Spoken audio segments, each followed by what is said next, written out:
Hi అండి. ఇక్కడైతే నేను ఇంకో ఐటెమ్‌తో మీ ముందుకొచ్చేసి ఈరోజు డ్రై ఫ్రూట్ లడ్డు చేస్తున్నా. దానికోసం డేట్స్, డ్రై ఫ్రూట్స్ అన్నీ కావాలి. ముందుగా పాన్ పెట్టుకొని జీడిపప్పు, బాదం పప్పు, వాల్‌నట్ చిన్న చిన్న ముక్కలు కట్ చేసుకొని ఇలా వేయించుకోండి.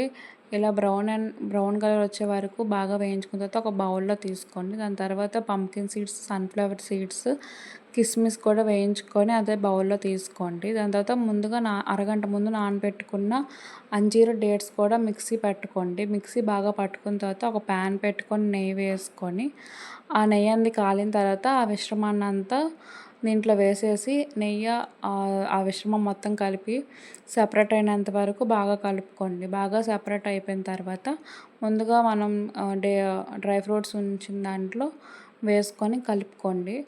ఒక 5 మినిట్స్ చల్లార్చిన తర్వాత లడ్డూలు చేసుకొని ఎంజాయ్ చేయండి. ఇంట్లో చేసుకున్న లడ్డూలు అయితే సూపర్ కదా! ఎంజాయ్ చేయండి. Bye bye.